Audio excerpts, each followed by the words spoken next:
భక్తి యొక్క అర్థం, భక్తి అనేటువంటి శబ్దం ఎలా వచ్చింది అంటే, ఈ యొక్క శబ్దాన్ని సంస్కృత శబ్దం యాక్చువల్లీ భక్తి అనేది. ఆ శబ్దానికి ధాతు, భజ ధాతు,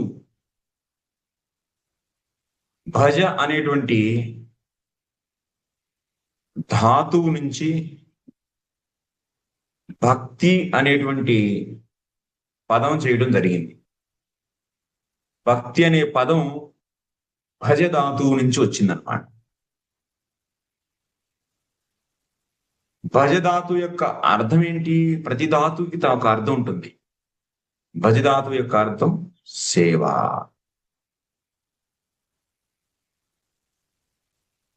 భజ ధాతువు నుంచి భక్తి అనేటువంటి శబ్దాన్ని ప్రదాన్ని చేయడం జరిగింది. కాబట్టి భక్తి అర్థం కూడా ఏమవుతుంది ఇప్పుడు? సేవ.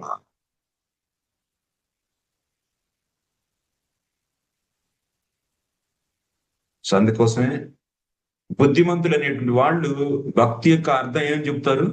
సేవ అని చెప్పి చెప్తారు. సేవ.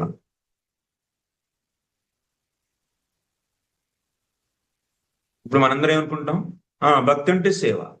సేవ చేస్తున్నాం కదండి, అయిపోయింది, ఇంకేంటి నేర్చుకోవాల్సింది అని అనుకుంటాం మనం. సేవ అంటే మనస్సుతోనూ, మనస వాచ కర్మణ, మనసుతోనూ వచనాలతోనూ లేకపోతే చేతలతోనూ మాటలతోనూ లేకపోతే మనసుతోనూ చేసేటువంటిదే సేవ. చేతలతోనో మాటలతోనో లేకపోతే మనసుతోనూ చేసేటువంటిదే సేవ.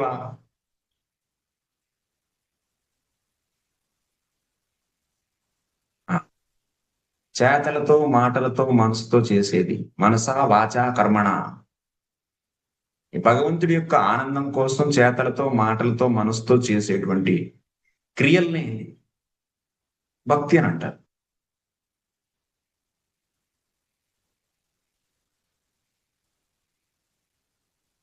మనస్సుతో,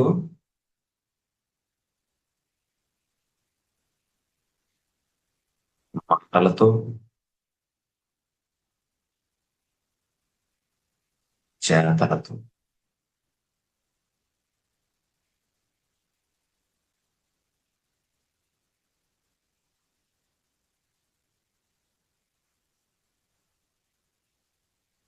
భగవంతుడు అని అంటేందుకు? కృష్ణుడు అని రాసే డైరెక్ట్ గా.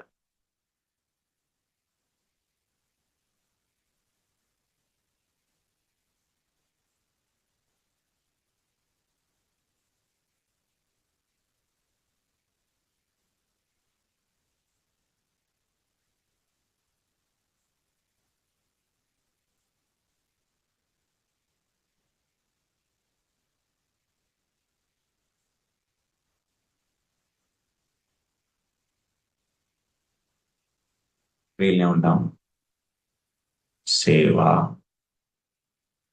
లేదా భక్తి అని అంటారు.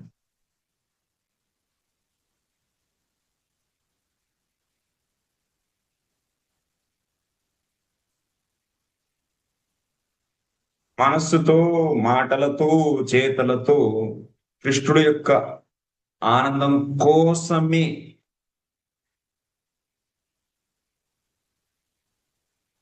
ఆనందం కోసం, ఆనందం కోసమే కాదు, ఆనందం కోసం చేసే క్రియల్ని సేవ లేదా భక్తి అని అంటారు.